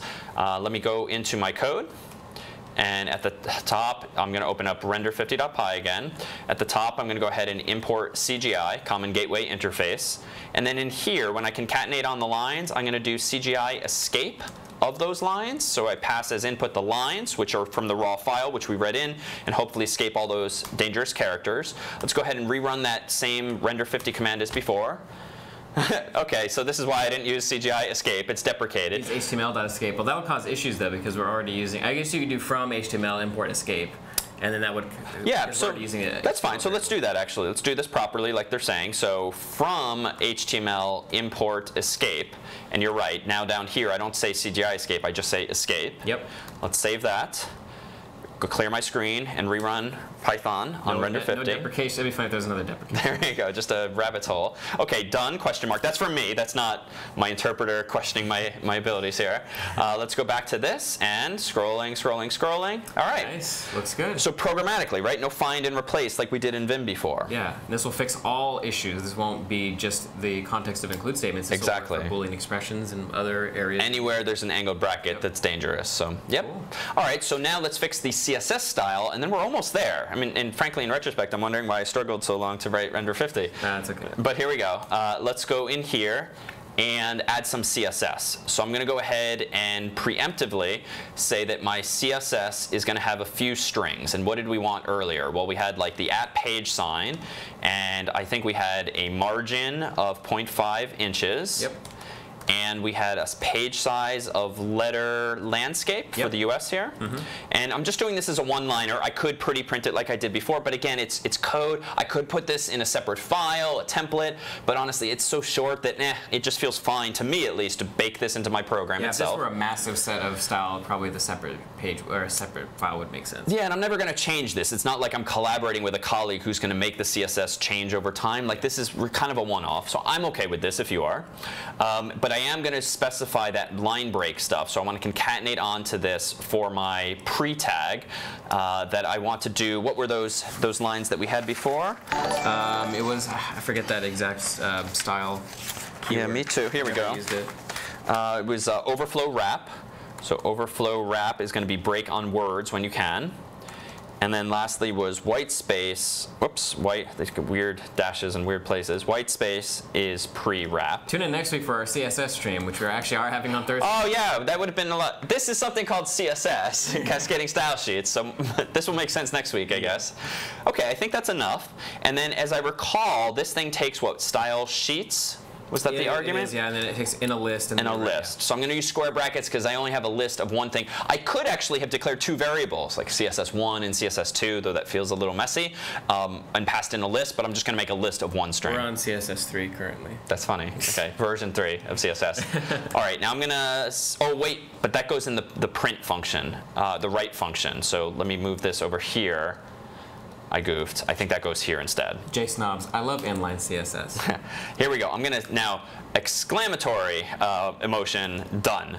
Hopefully. This is where I'm going to screw up, I bet. You might be shooting yourself in the foot. I know, I'm going to screw up now. Here we go. Damn it! Okay, so what did I do wrong here? No such file or directory. Oh. I think it might expect it to be a file reference there, maybe, instead of a string. You might have. Oh, you have to do the CSS constructor, remember? For the CSS object. You are quite right. You are quite right. Let's go back to the documentation. See, I naively stared into the sun. I mean, and I screwed up. I forgot as well. I totally forgot this step. As Colton's pointing out, we need a CSS object. So let's go ahead and do that. Let's go ahead and call these properties just to distinguish them. Nice. Properties. And then let's, go ahead and create a CSS object called CSS, and the input is called string, and that string is going to be my properties. Yep.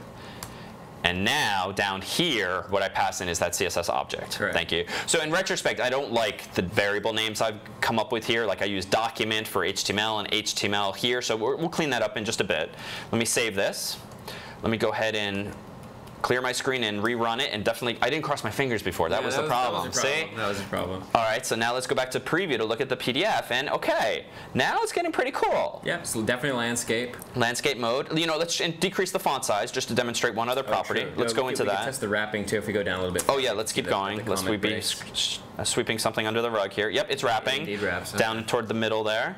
All right, let's just make a font size now of font size 10 point, we decided. Right, okay. Now even Vim is wrapping, but that's fine. Let me go ahead and re-render this. Okay, cool. Reload, and now it's just a little smaller. Looks great. So CSS is working. Yeah, so I think we just need to integrate Pigments, and then we're kind of done. Yeah, yeah. So how do we do this? Well, Pigments has a pretty rich API too. If we go into Pigments here, let's go under Docs. And quick start, I like the sound of. Like, I tend to be a little impatient. I don't want to read all the documentation, so just give me like a quick demo to get me up and going. Let's zoom out a bit. Oh, look at this, perfect. So here's an example for how you highlight Python code. That's perfect, except C code. So we import a highlight function, we import what's called a lexer, and we import what's called a formatter. So a lexer is kind of like a parser. It's one step in parsing that actually kind of tokenizes the input into recognizable, distinct things. So like an argument to a function, a variable declaration, a function call, parentheses, any colons. So like those kinds of units of logic in a language. It's going to sort of map those. So like the HTML formatter is going to look at all those individual tokens, sort of like wrap them with the HTML styling that it needs to, or whatever, however that's going to work. Yeah. And then, yeah. Exactly. So let's go ahead and copy some of this, but we don't have Python code, so we're going to have to look up something to figure out how to do this in C. I'm going to go into my code up here, and I'm going to go ahead and import from Pigments, those three things. Maybe it's called CLexer, but I'm not sure, so I'm going to go into Lexer and Formatter Help. And I'm going to go down here. I want to see available lexers, but I don't think I'm going to see it on this page. Where are my lexers? There's a guess lexer function which will sort of try and predict. There is, and that's what we actually do in Render 50. We infer with high probability what the language is. We don't require you to tell us. Okay, lexers for C and C++ language. Okay, it is called CLexer, so I could have guessed. CPP would have been a little bit trickier to guess. Maybe somebody might do CPP all caps. Indeed. So let's see if we can copy that and go back up here. It's probably exported here, but let's see. I might need to be a little more specific as to where we're importing it from, but we'll come back to that. And let me clean up some of my variable names because I really don't like the mess that I made here. So this, yes, is my HTML object. But what can we go ahead and call this? This is some of my properties. Let's go. To be clear, this isn't your HTML object. This is your string block. Exactly. Document is your HTML. So I'm going to call this markup here. And let me go ahead and do this programmatically. So HTML, whoops, do it again. HTML space a literal plus character. Let me go ahead and change this to markup and then a literal plus character. There. Damn it. Okay. I'm not very good with my Vim regular expressions sometimes, so we'll just fix that. Sometimes doing things manually is faster. And then down here, let me just fix this. My string should be my markup. So I like this now. I like that better, yeah. My HTML, and then actually, let's call this my HTML variable. for concordance with the classes in WeezyPrint that I'm using. Yep. So now my HTML variable is the return value of my HTML function call. My CSS variable is the same for my CSS function call, and then I've got markup and properties as my sort of intermediate steps. Yeah. I'm more okay with that. Well, the nouns are correct. Yes. All right. So we've cleaned up the code. Now we need to actually use Pigments, and let's go back to that demonstration a moment ago. It looks pretty simple. We just need the code like this, and then we need to go ahead and highlight it in some way. Print highlight code. So how do I go about doing this? So let me go ahead and say we don't want to print the HTML just yet. We want to go ahead and syntax highlight it. So I'm going to call it, say, highlighted. Do we want to do this before it gets passed to markup? Yes, indeed, right? Because we don't want to syntax highlight my HTML. Very good point. So let's go ahead and do that. I'm going to go ahead and escape my code, yes, but I want to go ahead and highlight that resulting code also, passing in the code itself. Now I need to specify my lexer, so C lexer. Will it be messed up if you escape it first, because it's going to replace the less thans with the less than? Potentially, depending on the lexer, but the problem here is if we render it, if we syntax highlighted it, we're going to have a whole bunch of spans we're going to see. And the problem is if we escape that, we're going to escape all of the spans, and we're literally going to see all of the HTML that Pigments is generating. I see, okay. So we shall see, and this is why it's not necessarily 100% robust, but let's see how far this gets us. So the reason I'm doing this is I'm passing to highlight function the code that I want to highlight, saying parse it as though it's C, and use the HTML formatter as the output. Why? Well, I'm just following the documentation here per this example. Yeah, the function takes in the lexer and the formatter constructors as second and third parameters. Exactly, and you know what? I think I can retract. Now I know why I couldn't figure out before what function I'm using to escape code. I'm using Pigments, I just realized. So notice that per the documentation, it says that sample code like that is going to print something like this. So a div with a highlight class, then the pre, then some spans with these weird class names surrounding things like the function, surrounding things like the strings, and notice it's giving me the quotes for free. It already does it for you. Okay. So I'm going to go in and tidy this up. I don't need the pre because I'm getting that for myself, and I don't need the escape anymore. I can just pass in the lines of code, which means I don't need to import this library. Oh, I also broke it anyway, up there. And now, in retrospect, I realized this is why when I was Control-Fing before in the GitHub repo, I couldn't find it because I'm getting that functionality from Pigments. That makes sense. Okay, cool. All right. It's much simpler. So let's save this and go ahead and run it. All right, so HTML formatter is not defined. I think I just made a typo then. So, oh, it's lowercase HTML. So that's my fault. I got a little too nitpicky myself with. I would have done it the way you did it, all caps, but I don't know. I guess it makes sense. All right, so let's now save it and rerun it again. Oh, cross my fingers. Okay, good. I think you did just that. in time. Open this up, and now, interesting, not actually working. Yeah, it's not syntax highlighted at all. All right, so this is interesting, but how do we go about solving this? Well, you know what? If the Pigments library's purpose in life, that was an amazing alliteration, is supposed to generate HTML for me, let's introduce a new baby step where we print out, like we did a little bit ago, like the actual HTML we think we're turning into a PDF. Okay. So rather than just write this PDF now, let's go ahead and print out first, if we may, the markup. Okay. And then let's just sys.exit right here and just get out. Okay, no done message this time. All right. Okay, I've just printed it out, and notice there's a huge amount of CSS here, of HTML here now, and it's weird stuff, all these spans with all these classes, but that's what Pigments is doing for you. It is using regular expressions to match what looks like C code, and it's just surrounding them with these weirdly named classes, which you can think of as just red, green, blue, purple, yellow, but they're configurable, and I don't know what the specific class names mean. They're short and succinct so that you're not bloating the code too much, but that's what Pigments is doing for you. So this is good. This suggests that we are in fact printing out, generating actually all of this HTML, but there's no colorization happening. So what might be missing? So I'm guessing we haven't defined the colors for the classes? Yeah. So the classes, we don't have a style sheet. They're here, but yeah, we don't have a style sheet. Indeed. So the way we do this, let me see how we do this in Render 50 for consistency. If I go in here, and go into Render 50 itself. Actually, I do have it here. Let me see if I can find it real quick. Kloppenberg was hypothesizing, are the comments messing it up? Not quite. Are the comments messy? Nope, and in fact, this is just now one lack of piece of code from me. And actually here, I just found it. So I'm gonna go into my code here. I need another style sheet. Right here, I have just my one that I had been making from before. So I'm gonna go ahead and call this, let's say, CSS, we'll call it CSS1 for now, and we're going to do one other. CSS2 gets CSS, and now I want to pass into this a CSS that I'm going to get dynamically from Pigments itself. Using a URL? No, it doesn't have to be a URL. Yep, I'm going to go ahead and say this. String equals HTML formatter get style defs of the quote-unquote highlight class for using the highlight class. So what does this mean? Let me go ahead and just now go ahead and print out CSS2 and see what we have, and then exit immediately. So I'm asking, hey, Pigments, in your HTML formatter class, go ahead and get all of your style definitions. For the specifically for the highlight class only, though. Indeed. So let me go ahead and save this and rerun my code. Oh, and it's printing this out. How best to pluck this out? Let us see here. That's going to go ahead and do that. Let's see. No line numbers, text selector, HTML formatter.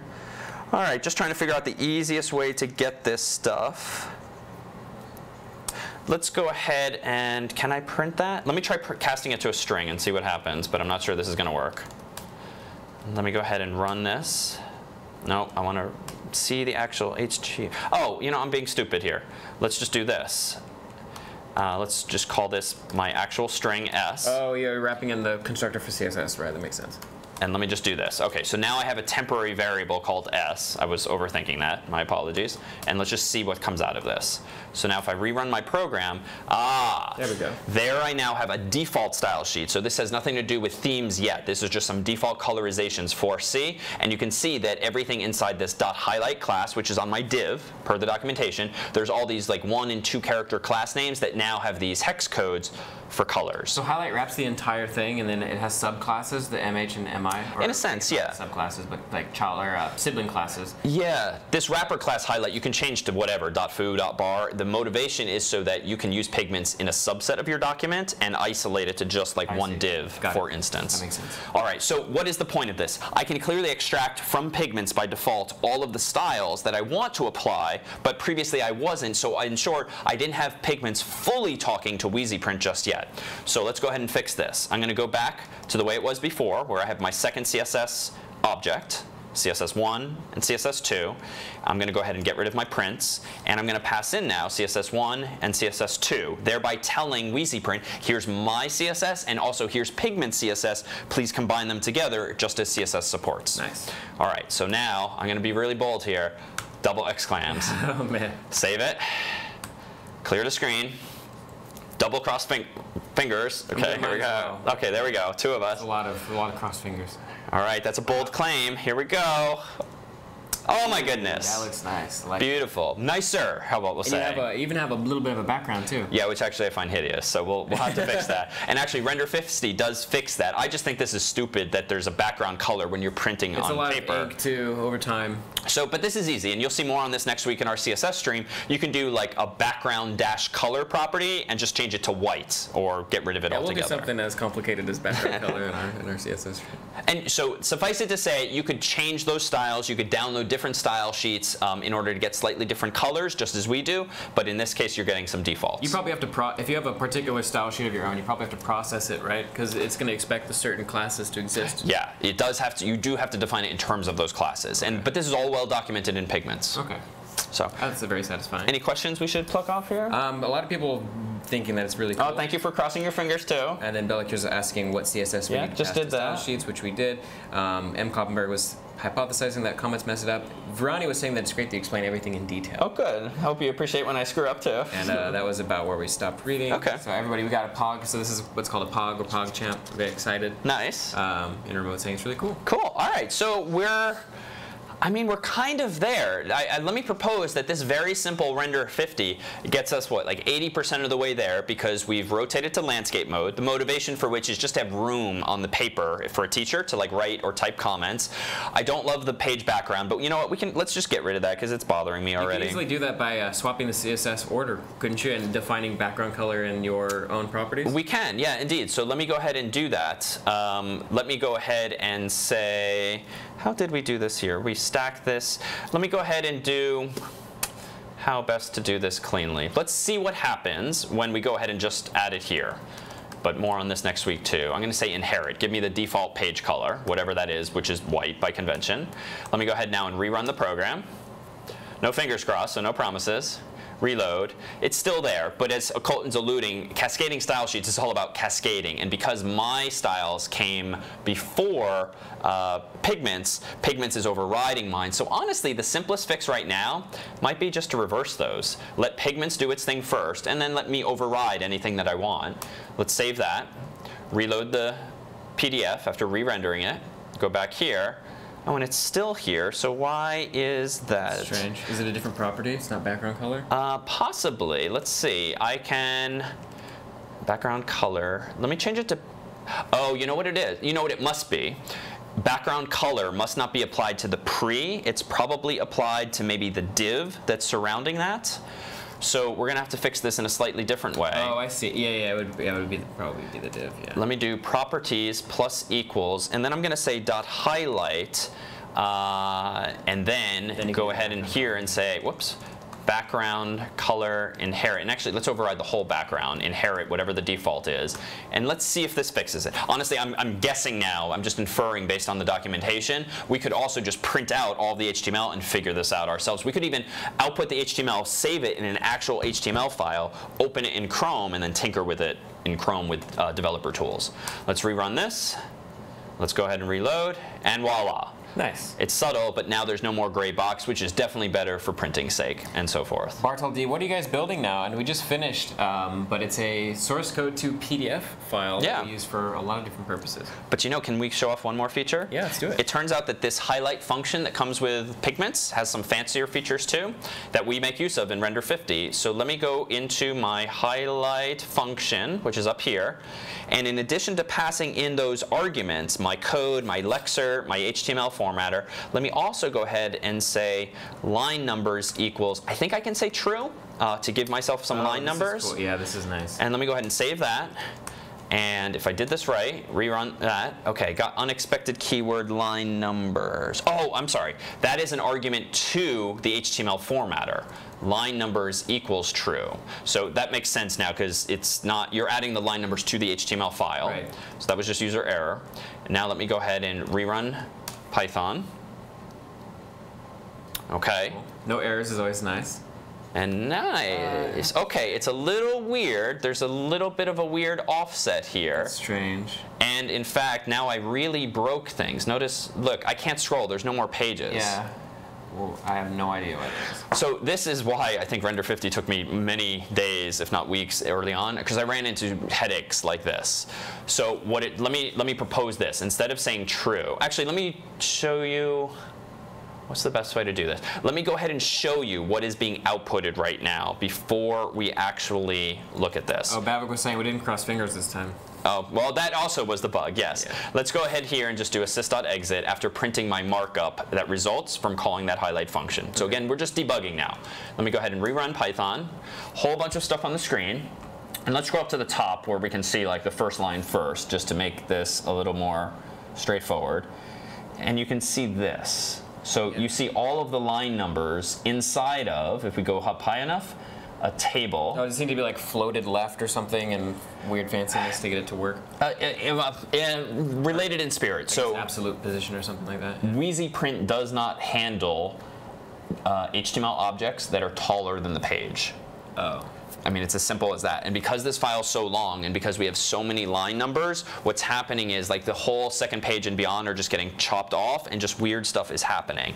So there's another way, and thank God that Pigments handles this because that would have been a big pain to fix. Let me go ahead and change line numbers to be quote unquote inline instead of true. True gave me a table, and that table was too tall, and just because of the library, it breaks on that. So let me go ahead and save this. Rerun it and look at this HTML now, and you'll see now. Okay, you have a span with the class line number before everything. Exactly. Okay. So in this way, you don't have this massively tall table. You still just have individual lines. And WeezyPrint is really good at breaking on lines, really bad at breaking on really tall tables. Yeah, apparently. So let's go ahead and not just print that, of course. So let's get rid of my debugging lines. Let's go ahead and let it finish its thing. Let's be really bold now. 3 exclams. Oh, I'm really done now. And go ahead and run this. Oh, 3 fingers, quick. I got them. Okay, and now let's open the PDF. Now that's pretty good. Great. Okay, cool. That must have been satisfying when you discovered that. Did that cause you a lot of trouble when you first ran into it? If by trouble you mean tears, yeah, absolutely. Tears. Because that's the kind of thing where you feel like you're doing everything right. You've read the documentation and yet it's still not working. Yeah. And so honestly, but how did I go about doing this? It's been a while, but I'm pretty sure I went to WeezyPrint's GitHub repo, and honestly, I started searching through the issues, open and closed, to see if other people had reported this bug. And I do believe this is well documented, just doesn't handle really tall objects like that, right. So you have to work around it. I don't know when you would ever want to use the other form instead of this one. This seems like just objectively better in every way. Well, web pages. So, for instance, let me think about a context for this. Pages maybe, yeah. Well, so in web page, actually, I can give you a very specific scenario. When you're rendering code, syntax highlighted in a web page, and you want the human to be able to highlight the code, you want to use a table so that all of your numbers are in separate TDs, so that when you're clicking and dragging, you have the ability to highlight just the code and not the numbers. Because in this version, these are just spans all together, there is no way to highlight just the code. Now, we claim that in a PDF, not a big deal. You're printing it, you're writing on it, you're not highlighting and copying. After all, you have the original source code. But on a web page, like this would be darn annoying. I understand now, yeah.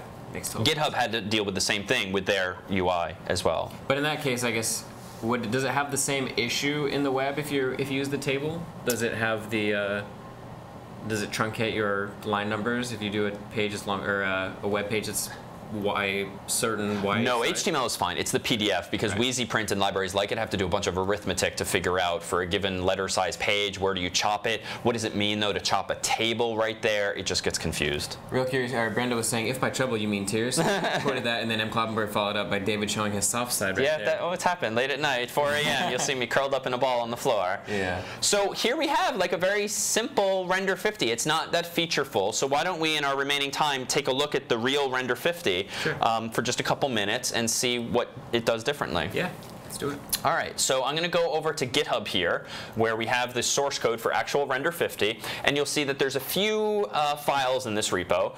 Git ignore, which is Git specific, just prevents us from checking in specific files. Travis.yaml, which is a CI/CD technology, continuous integration, continuous deployment technology, a third-party cloud service that we use to automatically deploy new versions of Render 50. README is just a README, of course. Setup.py, I mentioned earlier, has to do with Python packaging, so that when you install Render 50 with pip, it knows to pull in those dependencies, and then the real script is right here, Render 50 nice. itself. And you have it, don't even have an extension on it, just so that you can run it at the command prompt like a Unix application. With the shebang, yeah. This first line here, hashbang or shebang, actually says, please use Python 3 to execute this file. Nice. And yes, hello to Ashfaqasayad. Sorry for mispronouncing. Best of luck with PSET 5. And here we have Render 50. Feel free to take a look at this in more slow detail at your leisure, but you'll see that we're importing a whole bunch of libraries to solve different problems that we didn't even solve today, but there's some familiar ones. Like here, for instance, is all the Pigment stuff for importing lexers. Colton mentioned that you can guess the lexer, so I don't even have C lexer or Python lexer. I have like all the lexers essentially here. Somebody might want to use this for a language we don't teach or we haven't used before. And Pigment supports dozens, if not hundreds of languages. So Render 50 actually supports dozens or hundreds as well.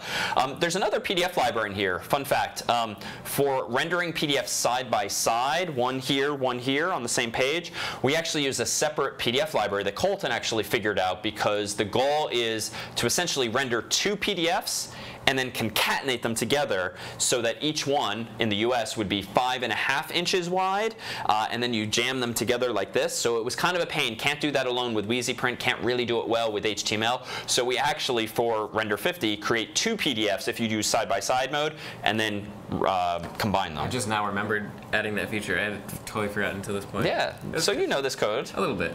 We have a whole bunch of stuff here for error checking and line wrapping. We use beautiful soup too to extract information as needed from some HTML if we want, and a few other features like argument parser to automate the process of you dealing with sys.argv, which I just very easily did manually. Here, for instance, we're requiring Python 3.6 just because that's what we do in CS50 now, so that we can assume certain language features. We're on 3.7 though now. We are, but we don't really use any of its features. 3.7 doesn't have any compelling features for us. Get the version. This is just so that if you do -v, Render 50 can tell you what version is installed. We have some other nice things. Here's our main function. We handle Control-C, so if you want to abort if it's taking too long, that'll handle that cleanly. Here's all the code we have for parsing command line arguments, and you'll notice there's a bunch of features we didn't even talk about today. We have a browser mode with Render 50 so that you can go fetch, just like WeezyPrint can, a URL and download it. We use it for downloading like GitHub code or a gist if you want to render a PDF of a gist. You can turn off color if you just don't want it, and if on your black and white printer grayscale isn't very nice. You can include multiple files, or so as to render multiple files at once. You can specify the size of the page depending on your country. We default, I think, to letter just because we are biased in the US, but you can override that in any country. And then -y, like with diff, is a side-by-side mode, which similarly lets you do 2 side-by-side. Best feature in the repo. I'm just going to say that. Indeed. Well, why don't we show that off? So let's go into now I think we're getting the code here. No, we're not. So let's go ahead and do this and do Render 50, the real Render 50, which is installed in CS50 CLI for you. I'm going to go ahead and say this and CS50.c, and let's just do the same file twice, side by side, and then -o, we'll call it Colton.pdf because he made this possible. Enter. It's rendering CS50.c, rendering CS50.c. So you'll notice I added some nice, like, pretty printing of progress messages.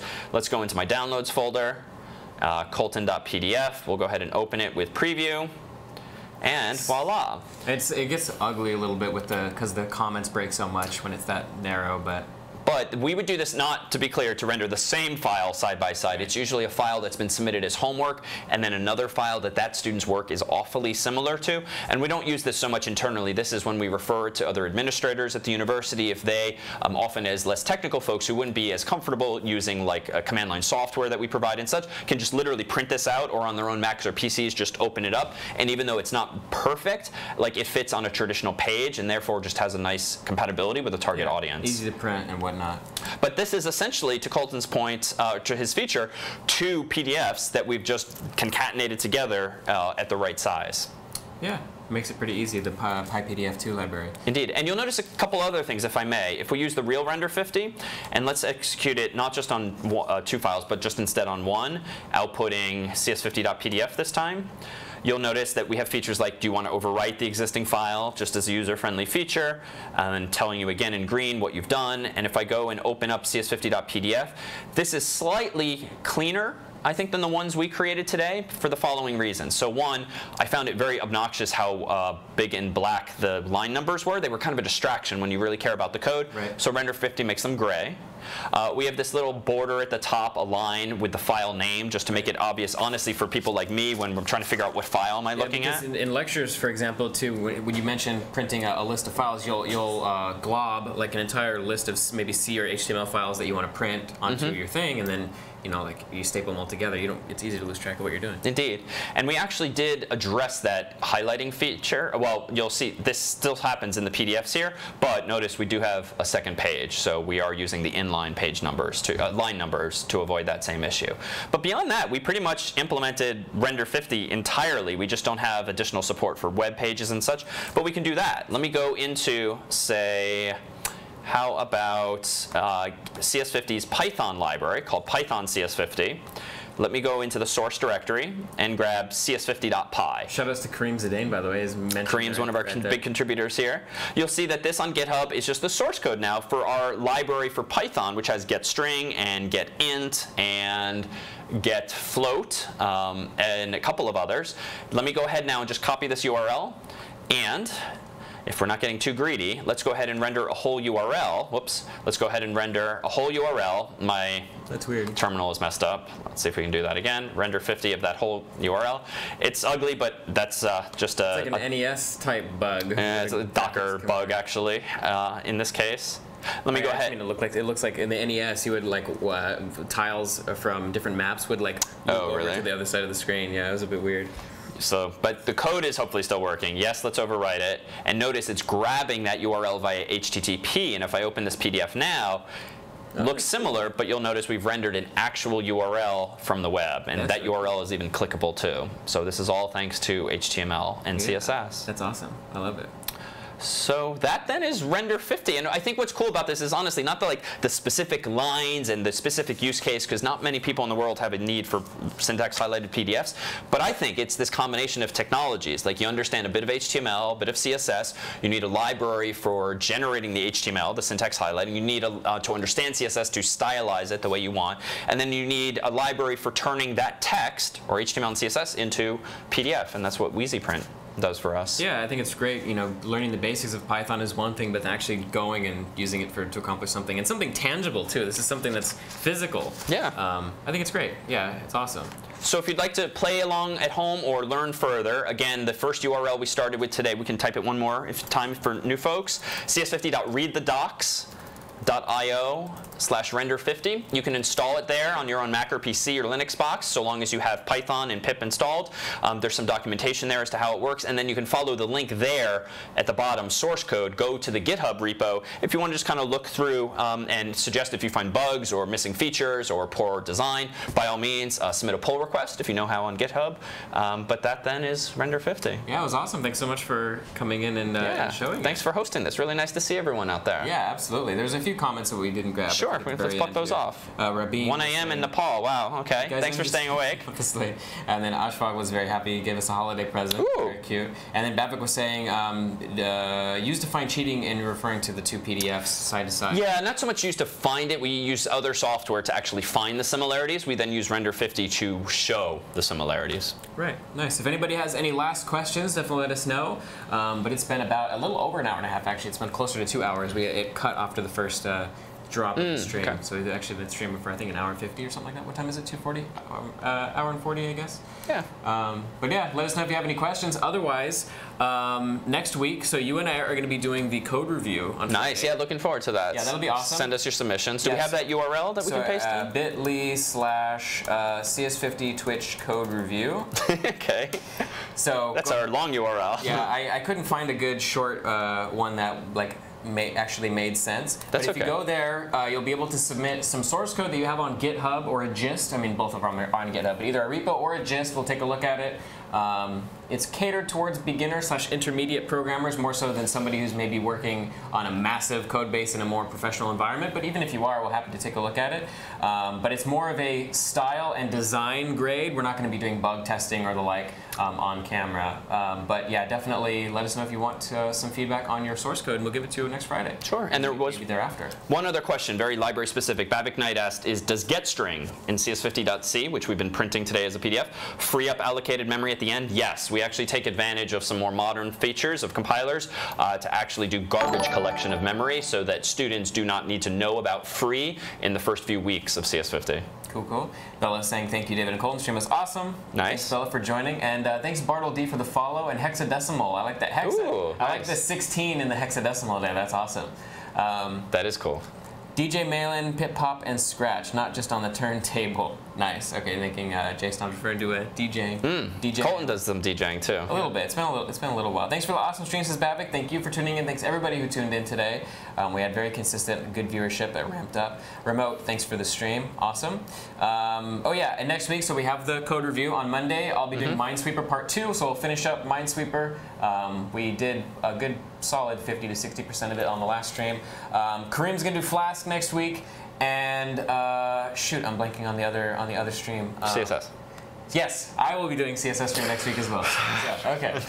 And these will all go on the Facebook page. You'll get event notifications if you're on. So go to cs50. Go to facebook.com/cs50. Keep up with all of our Facebook and live video, and cross our fingers that Facebook doesn't keep blocking our videos after today. I have to figure out what caused the drop stream. If you're watching this on YouTube, follow us on Twitch, twitch.tv/CS50TV, and subscribe to our YouTube channel as well. Anything else? No, I think that's it. Thanks so much for having me. Cool. I'm going to switch us back here. Nice. Let me make sure. There we go. Make sure we didn't miss anything here. Times will be on the Facebook soon as well. Yes, and Kloppenberg Martin Day will be on Facebook as well. I will get all of them posted today, actually. And then this video will also go posted onto. Oh, nice. There we go. I like that. Very nice. What's the name of the woman who does Wheel of Fortune? Vanna White? Yeah. Vanna White. There we go. But all the letters are already there. Although my head is perfectly over the 0, so this is CS5. Today will be a more introductory stream. Oh, yeah. Okay, time for breakfast. Have a great night. Everyone says Brenda. Thanks for joining, Brenda. Take care, Brenda. Bye, everyone. All right, everybody. Have a great weekend, a great rest of your day. I will see you next Monday for some Minesweeper. This was CS50 on Twitch.